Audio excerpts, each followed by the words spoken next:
We are live. Are we live? Yes. Yeah. Hello, LinkedIn land. Okay, but I want to see that. I feel like there was supposed to be a curtain unveiling or something. It's like a portal. You have to go through the portal to get to the live land. I thought the screen was going to refresh or something, and I was like, oh gosh, bracing for impact. Yeah, I was waiting for confetti or or balloons or something. Okay, well, for those listening, this is all of our first LinkedIn Live. So welcome. I'm going to screen share. Let's make sure that we can do that. And everyone bring your patience for all of us because we're doing this for the first time. So let's see if I can screen share. And we're going to do some intros very shortly. Oh, I found the screen share. Okay, perfect. Everything's pointing to amazing. Okay, ready? I can't wait to see who's in the audience. All right, share screen. All right, you guys are gonna have to let me know if you can see it on your end. Are we there? Yeah, there it is. There. Perfect. Okay, and look, right on time too. This is amazing. Welcome again, everybody. So we are officially our own guinea pigs for trying LinkedIn Live for the first time. And I think this is a pretty cool subject. And we're going to get into the why. But what you've joined, if you are there in the chat, is Untitled, What I Really Do, which is our first time LinkedIn Live. And it is a series because we at MSB plan on doing a ton of these because there are so many titles in multifamily. And we want to unpack all of them and find out what it really means because the titles don't tell your story. And that's kind of our theme for today. So let's do this. Let's find out who's here and on the call. We're going to get into official introductions, but Ashley, since you're the chat monitor, let's see if we can get everybody who's here in the call to share where they're watching us from and also your favorite football team or sports team. Or if you don't have a favorite team, give us a fun fact because we want to kind of get to know you. And you'll see why we're asking about football teams when we get a little bit later into the presentation. Okay, so without further ado, I want everyone to know why we created this. And I was kind of thinking about it. I'm like, this series needs a tagline. And the best thing that I think really kind of sums up this entire mission is titles don't define us, impact does. Because if you think about it, whether you're a leasing professional, a maintenance professional, an asset manager, which we're going to talk about today, the CEO, it's really about the impact that you bring to your organization. And there are a few reasons why I decided to create this series, and let's kind of break that down. So in our name, MSB Resources, we want to be a resource to the industry. So we want to be a trusted partner to basically find out more insights about what you do, go beyond the resume, go beyond the title, go beyond what you say on LinkedIn, and really just kind of see the layers. If you think about it like an onion, we're really kind of peeling it back today and figuring out what you do. We also want to be a really great resource for our recruiting team. So Ashley, who you'll officially meet shortly, she has been part of the recruiting team here. This series will help her really kind of understand a little bit more about how to make more effective placements, which will benefit not just the candidates, but also the clients that we serve. And then we're all making assumptions, right? So when you get a business card and Dan hands me his business card, I might look at it and be like, oh, yeah, I totally know what Dan does. No, I probably don't. I most likely have no clue what he's doing, but I'm building a story in my head, and the story may or may not be true. So we're going to talk about how much of this story I'm actually getting true. And then lastly, isn't our job in our career to inspire the next generation? I mean, if you think about it, that's one of my whys, is to create a foundation and inspire others who are coming into multifamily.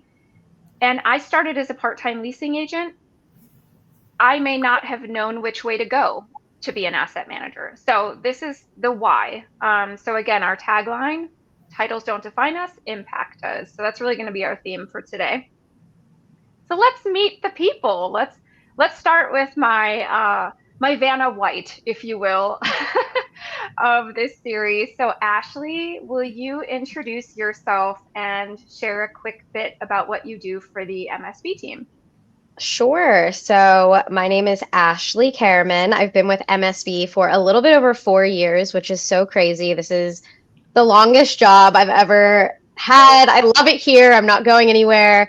I think just to keep it with the theme of the video that we're doing today, most people think that I am the troll under the bridge, the gatekeeper, if you will.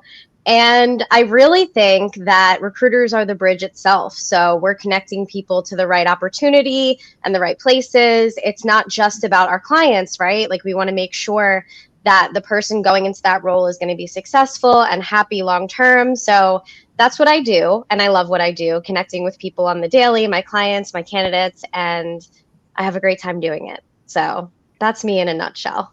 And can I just say that she has become famous because she does these amazing videos and they're all on our YouTube page. Ashley, will you throw the link to our YouTube page in the chat for people so they can see this? Her views are insane. I absolutely love just the casual nature that she's bringing. So this is, if people are like, she looks familiar, that's why. Thank you. I will put it in the chat. Okay, perfect. And so I am Tara Samuels. A lot of people want to call me Tara. It is Tara. And I am born and raised Chicago, which is where the majority of my multifamily career was spent. And as I indicated earlier, I started as a part-time leasing agent, worked my way up. Eventually, I came over to the supplier side in 2009, and I've basically held so many different roles. And I would say my passions come down to connecting others, being a master networker, being creative and coming up with resources like this to help our industry, help myself, learn more about the industry and one another, and then also mentorship. So most people probably know a lot about my passion for mentorship. That is definitely no secret. So I want to give you a couple quick tidbits about MSB Resources. If you're joining for the first time or are hearing our company name for the first time, it's probably good to know, who is this MSB Resources that I'm hearing about? In a nutshell, I love our tagline. So we focus on your most valuable asset, which is people. And I think it's kind of funny that we're talking to some asset managers as we talk about assets. And I would say there's a lot of people out there who think that the most valuable asset is the property community or the community. We disagree. We think it's the people that are running that community to help it be a success for your residents and for your team. So we're all about recruiting. We've been in the business over 20 years. We actually celebrated our 20-year anniversary in April. And the other piece, which is a little bit ironic, I feel like, is that we are big on retention. And I'll show you that in just a second. And then, of course, referrals. You probably see Ashley and the rest of our team all the time on LinkedIn talking about our hot jobs. And we have a careers page where you can apply for the things that we have open. But I want to kind of touch really quick on this retention piece. So a division of MSB that I focus on is workplace solutions.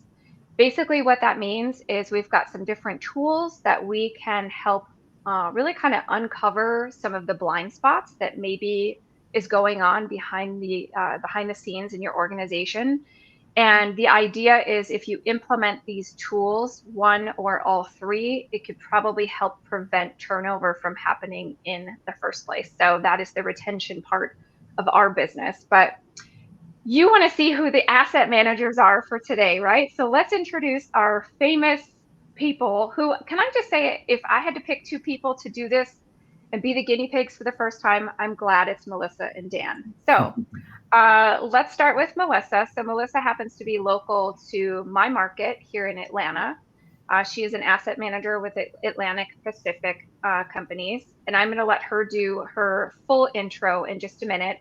And then my buddy Dan, we've never met in person, which is kind of ironic, but I have it on my to-do list. He's over in Maryland, and he works for Elme Communities, and they are going to really kind of take you a little bit personal and a little bit more behind the scenes into their role in their introductions. So let's kick it off with Melissa, if you don't mind. And in the spirit of our name tag, we've got you there, but I love asking kind of some fun facts about who you are. And so I love that you talked about the culinary competitions. And before you introduce yourself, I want to know your favorite. Who's the one that, like, what's the one you watch all the time? I love Tournament of Champions. It's a sudden death competition with, you know, some of the most elite chefs out there. So it's very entertaining. I love it. And I may or may not have binge watched a bunch of 𝗨𝗨𝗁𝗨. And I love 𝗨𝗨𝗁𝗨. It's so good. Well, why don't you, for the audience, I would love to kind of take them on the journey of where you started, not just in multifamily, but even take us a little bit beyond that, who Melissa is, how you got to be an asset manager, and how you got into multifamily. And feel free to weave in some of your personal fun facts. Sure. Well, first and foremost, I'm honored to be a guinea pig with you in this series. I'm very excited to be on here, and I could tell from our prep call that this is going to be a really good one. So as Tara mentioned, I'm an asset manager with Atlantic Pacific Companies. We are a fifth generation family-owned owner, manager, and developer. I have been with Atlantic Pacific for 7 years now, and actually my career with multifamily runs coterminously with that. So I would say my journey here has been a little traditional, but also not traditional. I actually started in college as a psychology major. You know, one of my passions has always been to help people. And so I was dead set on pursuing a career in psychology. I took my first psychology class my freshman year. And I don't know if it was the professor, but I left feeling a little underwhelmed. So I pivoted to accounting and thought it was just a little too dull for me. So then I switched over to finance and I really enjoyed it. And then the light bulb kind of turned on towards the end of my college career, and I tacked on real estate as a second major.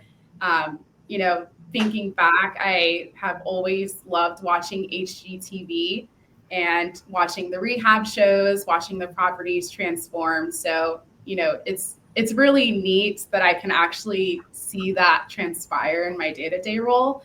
So I actually started with Atlantic Pacific my senior year of college as an asset management intern, and I've held several roles since then to get me to my current role. I oversee a little bit over 4,300 units across Georgia, Texas, and Florida.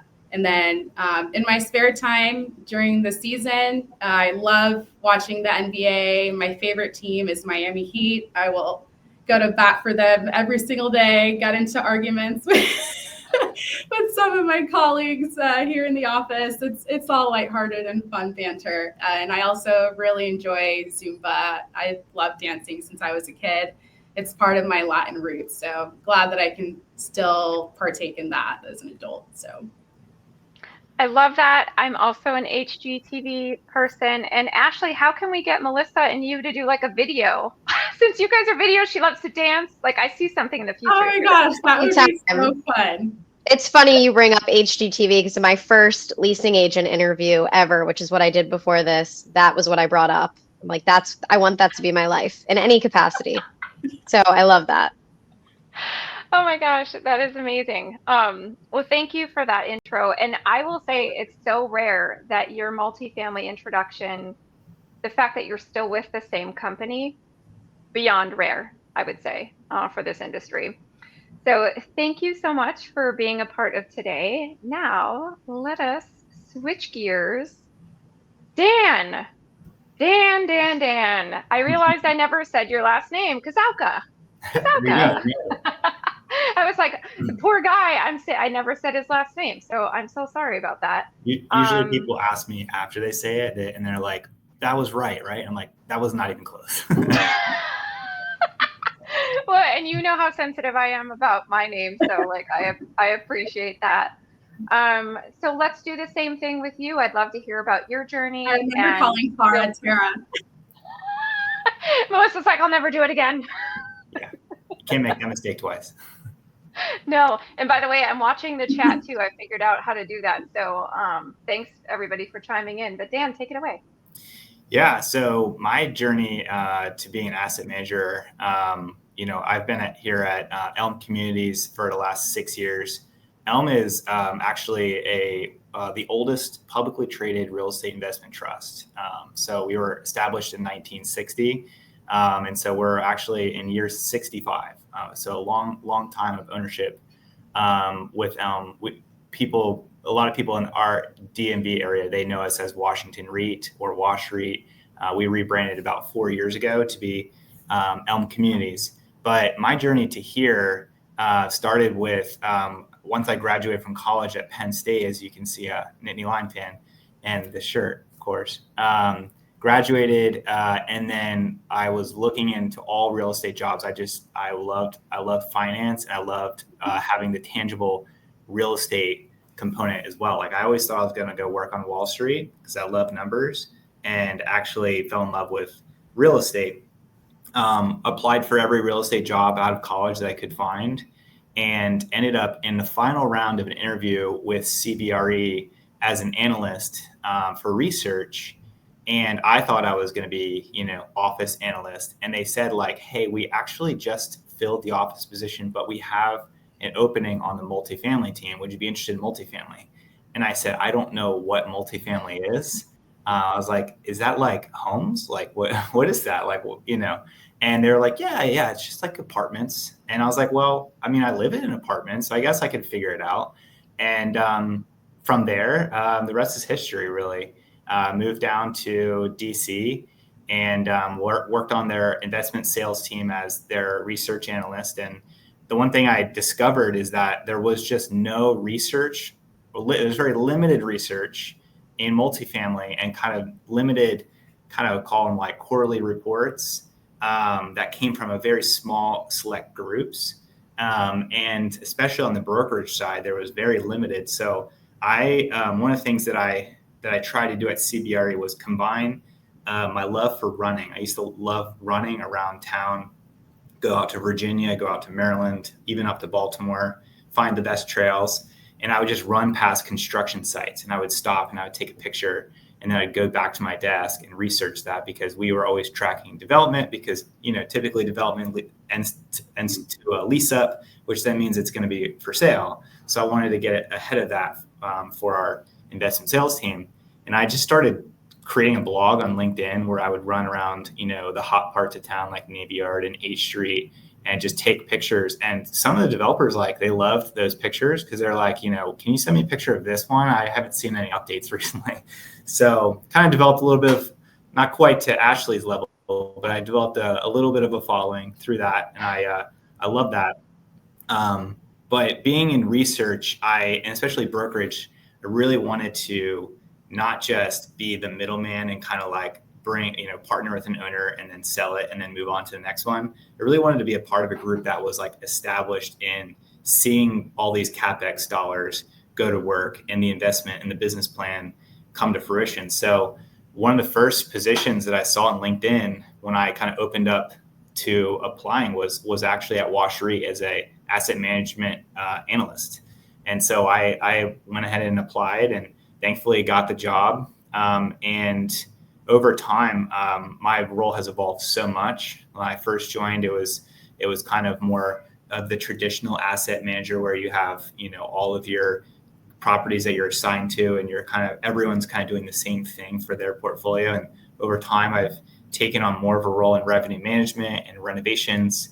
And so like seemingly everyone here, HGTV, I love renovations. And so that's like one of my highlights, is like when we put together a renovation scope, I'm not just looking at it from like an ROI perspective, but I'm like, would Joanna Gaines be proud of us? So what you're saying is the next LinkedIn Live needs to be live from Waco, Texas? Is that where we're going? Pretty much. I love it. Well, thank you so much for that. And if you guys did not see that he has 3 children under 4, that right there takes a marathon to keep the household going. So kudos to you. I thought we'd have some fun for a second and just spend a second and see, based on my title as Senior Vice President of Strategic Partnerships, what do you think I do? Have some fun in the chat. We'd love to hear. And you don't have to answer this second, but we can circle back to it. But I want you to just kind of think about that real quick. And I see some friends in the chat, and my husband's here. Hi. So let's kick it off with what this series is about. Let's dig into why we're all here, which is debunking some of the myths about your title. And so if you don't mind, Dan, let's start with you. In advance, I had asked you what the biggest misconception was from your side, and I'll let you speak to it. But this is funny that you said that because it's one that I hear often. So why don't you unpack this for just a minute? Yeah, I think that people, when they think about asset management, they just think that we just show up on site and we are just like, nope, we're not doing that. Like, we're going to do this differently. And we're going to ruin your lives and try to make everyone unhappy. And all you care about is making more money and making our lives harder. And so I think that's definitely a misconception, because I think that if teams feel this way, then we don't have buy-in and nobody's going to execute on the business plan. Like, our goal is to make the teams thrive, to make their lives easier, and to help them achieve higher than they anticipate themselves ever achieving. One of my favorite things is when, especially on the revenue management side, when a team's like, we've never rented a 3-bedroom over 2,500. And you're like, well, we're going to try. And then they're like, we did it. We rented it for 2,600. Like, I can't believe it. It's like an all-time high. And so we try to celebrate those wins. So we're trying to challenge the teams, but also we want everyone to feel supported and to work together as one. I love that. That's amazing. Melissa, spreadsheets, numbers. Is that just what you do all day? Maybe. No. I think it's a vital part of what we do, and there's a heavy reliance on Excel. I think that asset management as a whole is very dynamic, especially here at AP. We're pretty hands-on and pretty in tune with our operations team. So every day will look a little bit different depending on what portfolio needs are. I could spend one day interfacing with our equity partners, sharing the reporting and performance over the assets that we share. Another day, I could be selecting paint schemes for a property that we're getting ready to do a paint job for. Or the next day, I could be sitting on a call, with our regional teams and our operations teams discussing revenue management, how best to position the assets, what strategies to implement, depending on, not only macro level conditions, but also micro level conditions. So every single day looks a little bit different. We do have, our recurring tasks and strategies that we'll go about doing, but it's very dynamic as a whole. I love that. And now I want to take you guys to dinner. Are you ready? So I don't know how, if this has ever happened to you, but depending on what your title is, this could be really hilarious. But I'm just curious. We'll start with Melissa. You're at a dinner party and you overhear your parents trying to describe what you do. What would they say? I think of my mom right away. She would probably say something along the lines of, I manage real estate investments, and just be very vague about it, and then say that I travel too much to Texas and Florida. I think it's just because she's very attached to me. So I think it would leave whoever's asking the question a little bit perplexed. I know through my own experience of, discussing what it is that I do. And I try to simplify it as much as I can. And somehow it all goes back to, oh, are you a real estate agent? Do you properties? And I'm like, oh, there's so much more to real estate.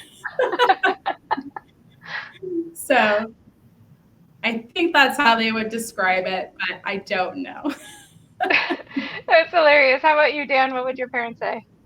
Yeah, I think my dad would have a better idea of what I do because he works in commercial real estate. Whereas my mom, I think that she would be pretty clear that like I manage the managers of apartments. I think what she also would say is like I send her a lot of pictures of like home, if I walk in a home and like we're going to do a renovation, maybe I'll call her on the way home from work and say, I saw the worst like apartment home I've ever seen. I'll send her a picture and then I'll show her like the finish, with like the new renovation. So she'll just think that I just sit back and just get to design kitchens with other people. I love that you said sit back because it's like you're eating bonbons with your feet up on your desk. Yeah. Right? Yeah. Yeah, sure. We'll just do a little backsplash. Why not? Oh my God, that's hilarious. And I have to say, Melissa, what was it? Remind me the name. This is lunch, not dinner, but she took me to one of the most fabulous South African cuisine places in town for lunch. What was the name of that place again? Nando's Peri Peri Chicken. So good, you guys. Next time you're in Atlanta, you got to go. Dan, when you come visit us, we're taking you there. I can't wait. So, for the audience, Ashley, I'd love to see what people start putting here. If you don't like pie, you don't have to put it, but what's your favorite dessert or your favorite pie? Because we're about to get into a pie chart, which I know this sounds so fascinating and exciting, but it really kind of is a good visual perspective for us to understand what their days are like. So on our pre-call, we kind of talked about some popular topics and things that go into your day. So Dan, why don't you kick it off and kind of give us just a general sense, breaking down 100%, where these things, forecasting, reporting, revenue management, strategic planning, how does that make up your day to day? Yeah, it's funny when you asked this question, I think Melissa and I both laughed because we were like, well, just the pie chart today is different than the pie chart last week, and it will be different next month. It just constantly changes. But I do think these are key categories. And I would say, the biggest percentage of my pie is spent on revenue management. Unlike Melissa, I do have to interact with all 28 communities and helping to work with our analysts and our teams to help drive, revenue management performance for the portfolio. And, you have some that operate easier than others.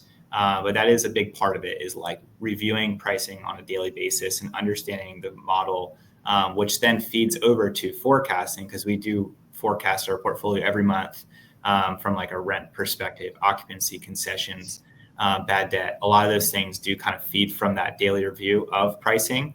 And then you think about strategic planning. Obviously, big component of our portfolio is renovations. We're a big value add operator. So it's, should we stop or start our renovation program? Should we adjust the scope because we're not hitting the returns? And then also there's other facets of strategic planning that can come up ad hoc. Maybe we're going to renovate a clubhouse and we're going to go walk the comps to understand what is expected of the comps.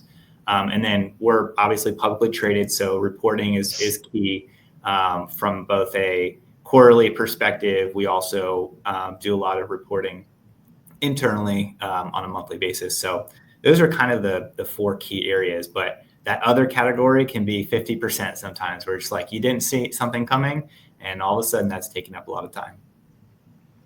And I want to mention, you talked about the pricing and how that changes daily. It's funny that this has become more of a hot topic in our industry.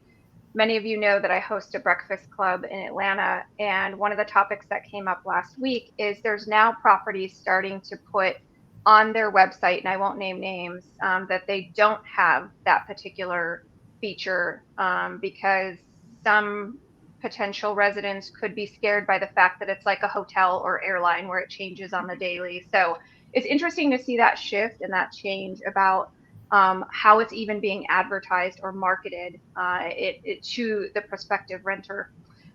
Thank you, Dan. Melissa, I know you have some similarities, but a little differences. Walk us through your pie chart. Yes, I would say that there are a lot of parallels in the day-to-day for Dan and I, but two of the heavy hitters right now for me would be CapEx management as well as overall cash flow management. The last several years have been unique and simultaneously turbulent for our industry. So, we've really had to adapt quickly just to stay competitive. We, similar to Dan, we're also a value add operator, at least on our conventional side. So, just constantly re-strategizing, managing, expenses, managing the cash flow so that we can not only be able to pay our bills on time, but also still be able to prove out distributions for our investors has been, really a priority for us the last few years. We do report on a monthly basis, so we'll review financials across our portfolio, go through that process, and distribute those reports to investors. So there is a lot of time invested there. And then revenue optimization, it's always top of mind as, how we can continue to move the goalposts and improve. So, sitting on calls with our third-party revenue manager, adjusting strategies and ensuring that, we're on track with what our overall goals are with the business plan. And then similar to Dan, just ad hoc analyses that come up depending on the property. And yeah, every day is a little bit different, as I mentioned earlier. So it's an ever-changing pie chart for sure. Speaking of, Ashley, are we getting some good responses on desserts? How are we doing in the chat? Yes, Megan Orser likes mini blueberry crumble pie. And Blueberry pie is my favorite. Yeah. Hey, Megan. I love seeing some of these familiar faces. So remember how I asked in the beginning for you to share your football team? Isn't it kind of timely that we're having this call at the start of football season? So our oldest son asked us over the weekend, how would you define fall? And my first answer, he wanted 5 answers. My first was football. And so in our house, we are a Go Chicago Bears and Go Dogs. So we celebrate all things college and NFL. But I wanted to kind of position this question. I'm a very visual person. So if you think about a football team or any sports team, there's always kind of a leader. And I would love to kind of learn from Dan and Melissa, as you think about your role, your company, and your teams, who's the asset manager? Melissa, let's kick it off with you. Sure. So disclaimer, I actually do agree with Dan's response, but I don't want to steal his answer. So I'm going to approach this a little bit differently. I would almost liken an asset manager to be the coach of the team, because you're the facilitator in terms of what happens from a high level operation standpoint, kind of mapping out what the plays are going to be and how things need to flow. But then you're also,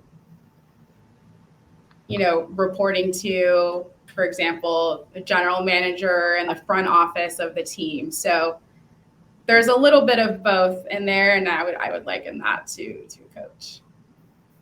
I think that's really good. And that was I probably should have started with Dan on this one, but look at that strategy she gave you, Dan, to not unveil your answer. So go ahead, take it away. I marinated on this one quite a bit. I'm not gonna lie. I'm not well versed in football. I'm not gonna lie. I was prepared to say left tackle if she said quarterback, because I was like, oh, left tackle, we protect the company's blind sides. But I think quarterback, because I think that when you think about the offense, the receivers know their route. The offensive line knows what they need to do. The running back knows what they need to do. But the quarterback has to know what everybody is doing around them, and they have to orchestrate things in a way and they can only be successful if everyone else does their job. And so, similar to asset management, like we know the playbook and we know what we need to do from a business plan perspective. But like if maintenance executes on their plan on turnovers and we're getting those homes back in a good condition, and leasing, is marketing and selling those homes well, and construction is executing on the cap spend, like then we will all be successful. I love that. And what's interesting is when you said left tackle, it actually made me think, Ash, were you thinking the same thing, that maybe that's MSB's position? Because if we're protecting companies' blind sides to prevent turnover, I think we're going to own the left tackle position at MSB. Take it. We're a little bit of linebackers too, I think. A little bit of linebackers too, for sure. And we've got some coworkers I've seen in the chat. So Jennifer, hey, Angela, I would like your pumpkin pie.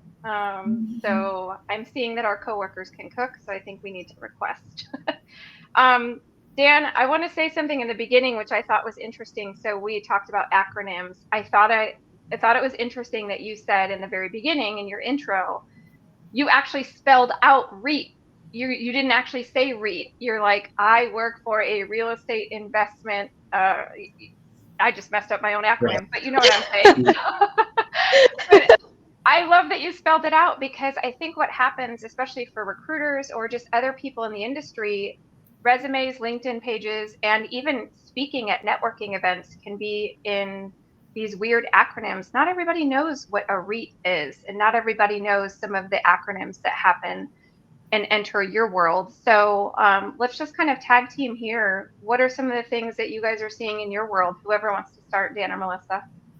Yeah, I can start. I mean, whenever we have conversations with teams, they're like, oh man, it's all about ROI. And it kind of is like everything that we need to do needs to have an intentionality. If we're going to do a renovation, we need to make sure that we're going to get a return on that investment.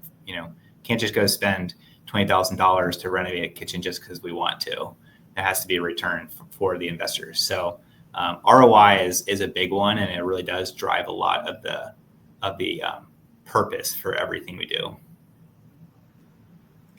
I would say NOI, net operating income, is one that's spoken to a lot internally. I just think back to our monthly variance calls, and I'm sure my operations teams get sick of hearing me say this because I do sound a little bit like a broken record. But, whenever we have a property that's reporting and I see that our net operating income has declined year over year, I'm like, NOI is down year over year. So this is, we need to increase occupancy and therefore drive our rents and also, manage expenses. So that's NOI and year over year. I'm sure people are sick of hearing me say it. Well, and Dan, when you talked about yours and the renovating of the kitchens, I'm wondering, a couple of years ago, Chip and Joanna Gaines were at NAA. They were on the main stage. And I wonder how many people went back to their respective companies and communities asking for like HGTV makeovers and for these large summed renovations that really aren't going to happen, right? So this is really kind of, I kind of said one of the whys in the beginning for this series was to really educate not just the team at MSB, but any recruiting team out there or anyone who's maybe making a referral to recommend somebody for a position in our industry. So, but speaking of recruiting, I would love to get your take on what would somebody like Ashley do if she's filling a position for an asset manager beyond what she receives in a resume or what's on that person's LinkedIn page. Let's hope they have a LinkedIn page. What should she be looking for? Melissa.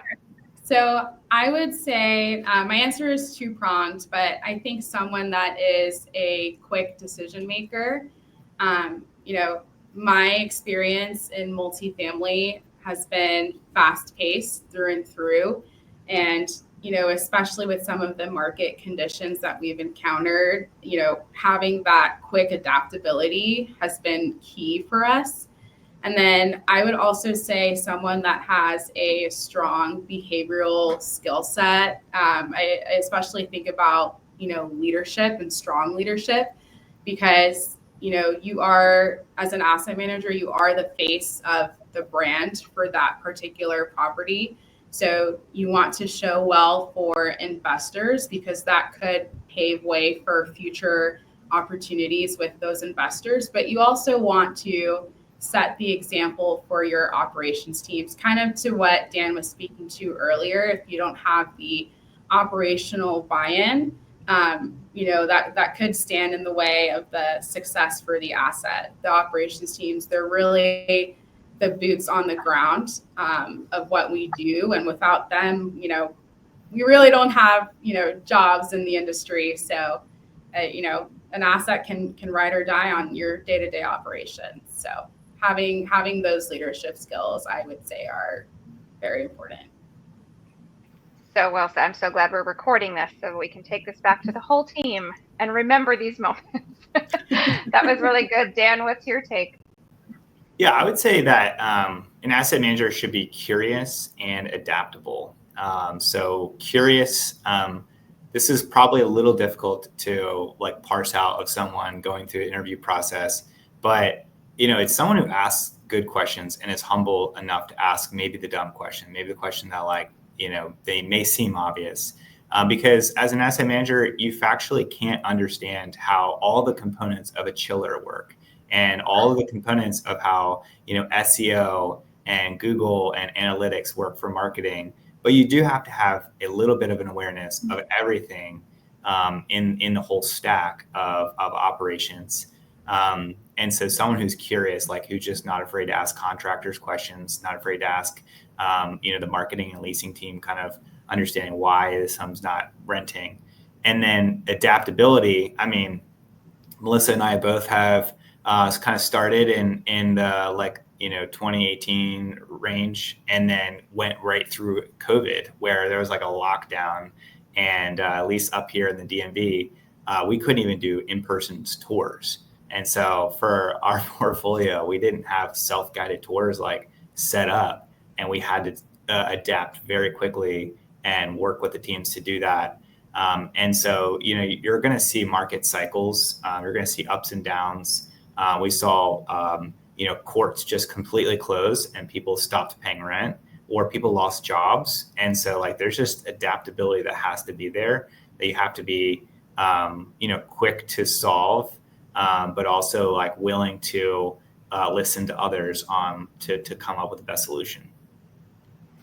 I think curiosity almost solves everything in this world, just because, and I'm glad my husband's listening, because we always talk about vulnerability and not making assumptions, and curiosity. If you ask questions and don't be afraid to raise your hand, it will pretty much solve everything. And if you decide to muzzle and not say anything or not ask the question for fear of maybe being judged, or maybe you're feeling just intimidated by the situation, it could ripple into some chaotic things. And so curiosity is, I think, out of all of this, that's my favorite one that I took away. Ashley, how are you feeling about what they said?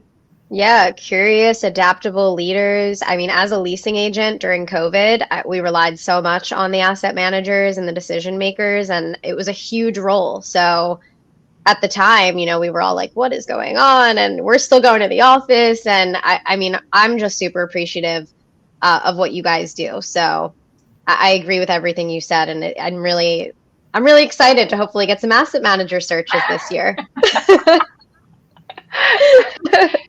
Well, so if somebody is on this call, maybe they're like I did, like Ashley did, starting in leasing.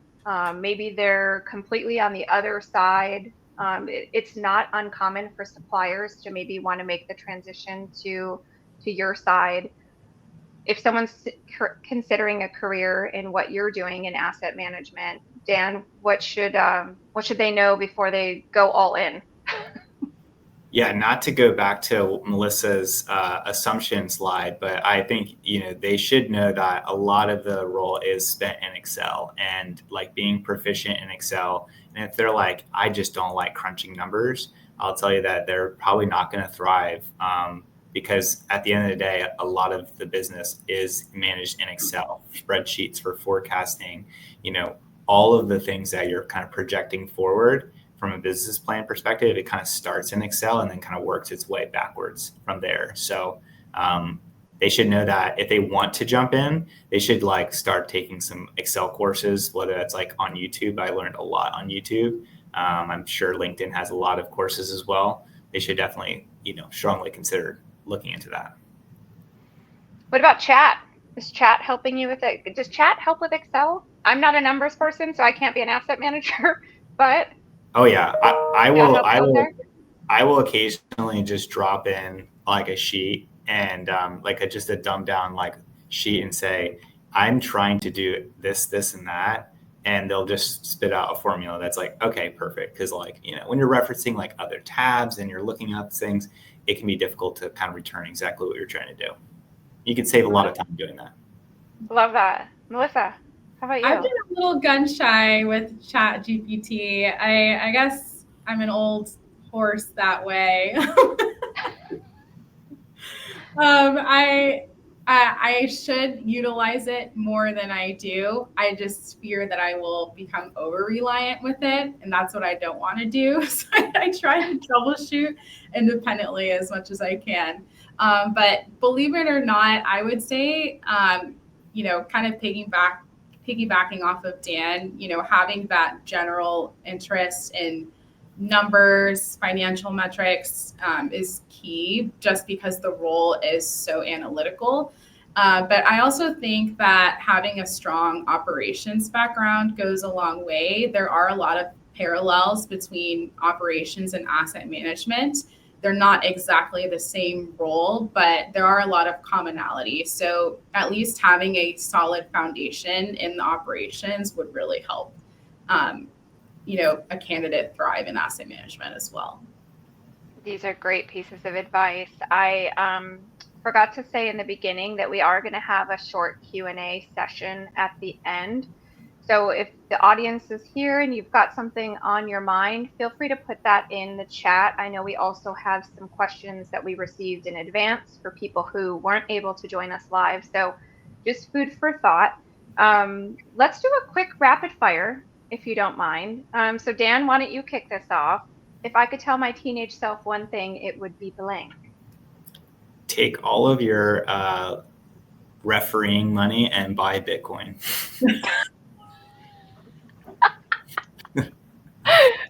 Wait, what I sport love that. were you for? I ref lacrosse games for like youth, and $50 a game. It wasn't like crazy money or anything, but yeah, Bitcoin's made quite the run. So that would be my advice. Now I want to change my answer. Oh no! Wait, have the same answer. Well, my original answer was to have faith, because it can seem a little bit daunting to decide what it is that you're going to do for the rest. Are we losing audio? Can you guys and hear? taking the experience. She's breaking up a bit. Okay, I wasn't sure where that was happening. Melissa, you were breaking up slightly. Was I cut off at all? Yeah, just slightly. Okay. Yeah. Do you remember where I left off? Have faith. Remember halfway? We're gonna get... No worries. All right, throw it in the chat. All right, let's go to the my next one. Original answer was just to have faith, because it can seem a little daunting to have things figured out. So be George Michael. Have some faith. I don't know. It's good. That's okay. Can you hear us okay? Melissa, can you hear us? Yes. I'm not sure. Can you hear me? Oh, you can. Yeah. Okay. We got it. 𝗨𝗏𝘁𝗶𝘁𝗹𝗲 Faith. We got it. How about one thing that you're unapologetically obsessed with, Melissa? If she can hear. How about you, Dan? It's got to be Penn State football. I mean, duh. I should have just said duh, right? Big week coming up. Is Megan back? Or Megan. Is Melissa, are you back? Can you hear? I think she's Hi, on. can you guys hear me? Yeah, can you hear us? We want to do the you guys, I should have picked a word I could pronounce. How about that, right? Unapologetically obsessed. What was your answer, Melissa? Uh-oh. Well, hey, we got through the whole thing almost without audio issues. Dan, how about the worst or best job you've ever had? I think that refereeing lacrosse games would probably have to be the best job I've ever had. It was just so satisfying because, yeah, it was just really fun. You almost got to like coach, like it was like 11-year-olds, mostly 11, 13-year-olds. So you got to like kind of coach them a little bit while you're refereeing, but it was awesome. I actually really enjoyed it when like a parent of one of the players is just yelling at you, like, you know, to protect the players. And you're just like, you signed him up for lacrosse. Like we're doing our best here, but he's playing a rough contact sport, but it was great. And so let me point out, please connect with my husband after this. And please, everybody, put your LinkedIn URL in the chat. But Dan, you need to connect with my husband. He coached lacrosse for years. Both of our boys played it. You guys would have a lot to talk about. Melissa, let's see. Are you back? Can you hear us? I think she might be on a delay. Melissa, yeah. Are you there? Seems like a 5-second delay or something. All right, well, Hi. We'll keep going. Oh, hey, okay. I'm not sure what's going on. Hey, that's okay. What's your answer to this? I don't know. My Wi-Fi's been connected the entire time. It's okay. This is what happens when you go live. You don't know. All right, well, let's go one more. Dan, what's the biggest aha moment from Melissa that you had for today? Let's see. I would say that I really appreciate how like Melissa is kind of she's kind of been with Atlantic Pacific for so long, and I think that she has really kind of adapted herself to be able to feed to continue to like take on more responsibility. And she also like has not lost her kind of core self of like being a good listener, being someone who's like hardworking. And it really just shows like if you're just consistent and steady, like you can just continue to, you can just continue to take on more responsibility because people want to give responsibility to those they trust. That's amazing. I love that. Melissa, are you able to chime in? If not, you could throw it in the chat. I think we might have to move on. Can you hear me? Yeah, I can hear you. Okay. Seems like I'm still a little delayed. So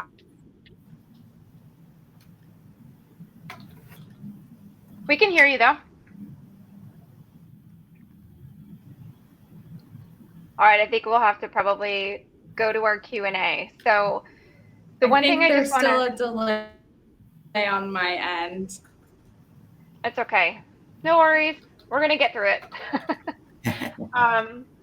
So thank you for your participation. Dan, Melissa, Ashley, thanks for being my my orchestra coordinator over here. We're going to open it up for Q&A.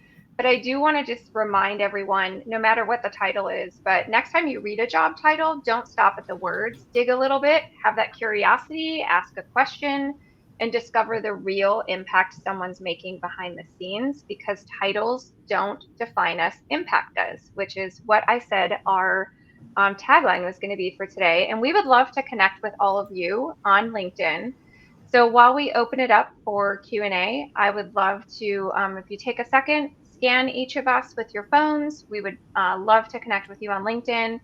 We are going to be announcing our next LinkedIn Live series. We're working on finalizing the next title and the guests, so stay tuned. We're hoping to do these every 3-4 weeks or so.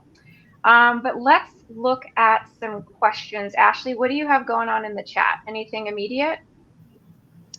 So I don't know if it's a question, but we have a comment that was insightful. We could start there. Sure. So Jennifer from MSB says, from my experience in hiring asset managers for owner operators, although the client wants to see the financial aspect and know-how, they also want to see that the asset manager will be able to embrace culture of the company and represent this to the third-party manager so that their residents get the experience the owner believes in. Yeah, how does that resonate with you, Melissa and Dan? What Jennifer said, culture is obviously a big word that's thrown around in our industry, but what does that mean to you? Yeah, I can start if Melissa's still having Wi-Fi. But, essentially, I think that you want the financial performance, but you want it to start at the core of believing in the mission statement. At Elm, our mission statement is we're looking to elevate the living experience of our residents. And so you kind of start there and then you work your way back. So maybe that means we spend more on CapEx that maybe a flip operator, one that's coming in on a 5-year hold that is going to kind of defer on some capital. We're going to spend it because we want to, elevate that experience, and we're long-term holders. And so, yeah, I totally agree with that. That if I was a recruiter or if I was hiring for someone, you want them to believe in sort of that mission statement and then execute on it. Melissa's going on and off camera. Maybe that's helping her audio. I don't know. Melissa, are you able to chime in? I can hear you guys now, so maybe my video was taking up too much bandwidth. I'm sorry, I didn't get the question. Oh no, that's okay. Well, let's start with a question that we already received ahead of time. Ashley, do you have those up or I have them? Yeah, sure. We can definitely start with another question. So we had a question from a leasing agent, Laura in Seattle. She says, I've been a leasing agent for a couple of years and I'm thinking about moving into asset management. What's the one skill or mindset I should start developing now if I want to be successful in your role? Love that question. Melissa, were you able to hear that?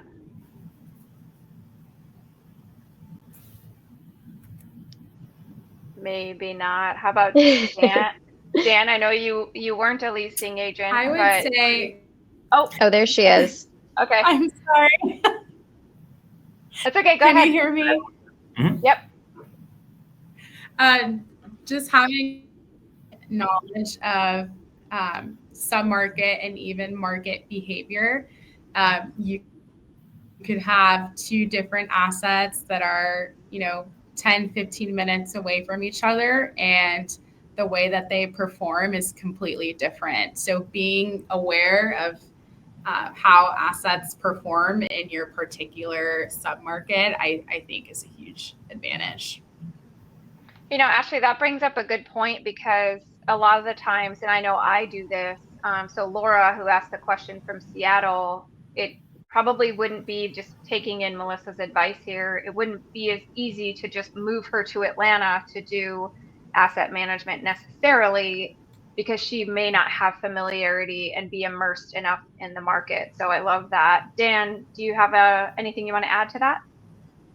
Yeah, I think as a leasing agent, you can be a little siloed where you're my responsibility is to drive as much traffic and close on the leads that come in, and also serve my existing customers, my residents.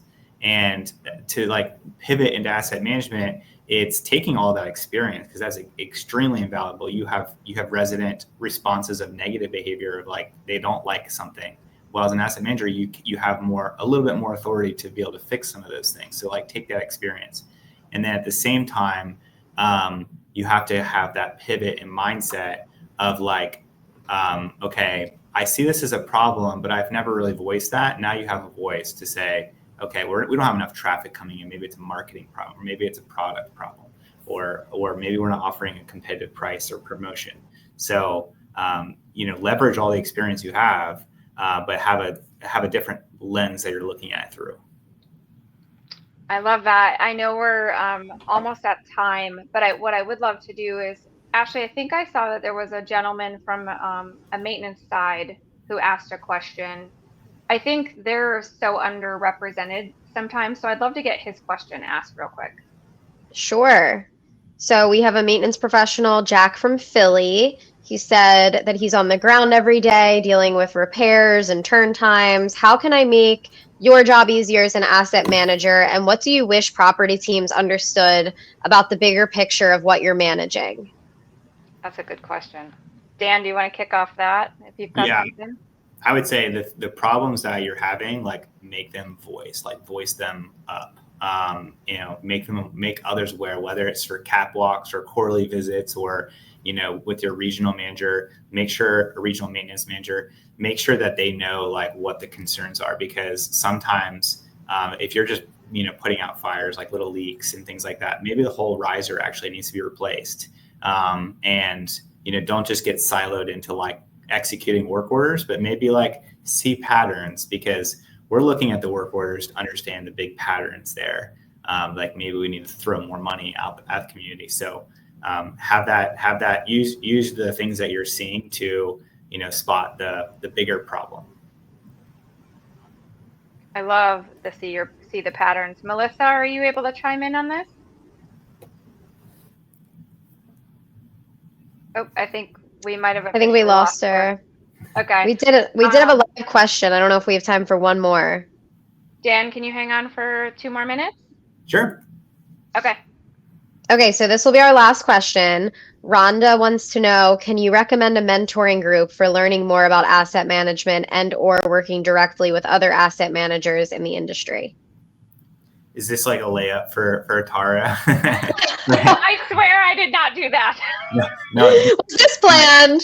But, I will say this is something that I had been thinking about for the last year, is like, how can I get to know other asset managers? I mean, I think there's kind of like the grassroots effort, which is just message people on LinkedIn that have the same title as you. That's like a little bit more clunky, a little more time intensive. But Tara, she has the multifamily mentor matchmaking group, which is how we got connected. And what I love about joining that group is you have the Excel file, or maybe it's Google Sheet, of like everybody who's in that group, and you can filter by location. So I just, looked at DC, Maryland, Virginia, and you're able to see titles. So you can kind of look people up on LinkedIn and like, is this person in the same area of work as me? And just start making connections that way. And then there's obviously like a lot of like ULI, and we have like the Young Leaders Networks. There's like a lot of other groups, but finding one that's like only asset managers, that can be definitely difficult. But I also think that it's okay to have unique perspective. Like I love meeting people in marketing and asking them like, what are the things that they're most concerned about? What are the trends they're seeing? Because that's going to help make my life better and help me to be more well-rounded. And Dan, did I hear you throw out an acronym? Throw out a few. See what happens? Like we get in our regular speak and we just don't even know that we're doing it. Melissa, you rejoined. Are you able, did you hear the question? I don't know if she's... I don't see her. Oh, she looks more faded. Well, let's wrap it up. So kind of my takeaways, let's work backwards. Dan, I love seeing the patterns. That was really good. Being curious, adaptable, using your voice. I think that is just so forgotten, is that we all have a voice. It doesn't matter your title. You have some way that you can contribute to the success of the asset, to the organization, to your role, to the next generation. And so really that's the spirit of this whole series. Dan, any final thoughts before we hop off? Yeah, just thank you so much for putting this on. Thank you for the opportunity. I do think that I love talking to people about asset management because they're like, what is it? And what exactly do you do? And how does that differ from a property manager?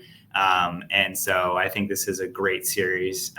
And I wish we had more of Melissa because everything she was saying was much better and more eloquently said than me. So maybe next one. Ashley, do you have any final thoughts before we wrap it up? This was a great call. I feel like I learned so much about just what your day-to-day consists of and like the personality behind the crunching of numbers. And I can finish with Melissa's aha moment because I actually got it through the chat. She wasn't here to say it, but she said her aha moment for Dan is seeing how many commonalities they share, yet seeing how his role is a little more specialized. And it's been great to know him through this process. And then she also says, thank you, Tara, for kicking the series off with us. I've pleasantly enjoyed working with you and Dan. Oh, see, I love it. And you guys, I think what I love is, and I don't love this for Melissa, but when these hiccups happen, like we all had a little trepidation going into this call. We've never done a LinkedIn Live, and sometimes you just have to roll with it. And that's like your day to day. You're going to have things thrown at you, and it's really how you respond. If you respond with kindness and grace and just being super positive, you can get through anything, even asset management. Yes. So hopefully you all enjoyed this. We really appreciate everyone who took the time, and be on the lookout because this is a regular series. I'm hoping Ashley will be my wing person each time because she brings Me too. energy. I would love to. Her videos are amazing. And thanks, of course, Sarah. thank you to MSB Resources for allowing us to do this. And I hope you guys have a great rest of your Tuesday. Bye, everyone. Bye, everybody. Thank you. Bye.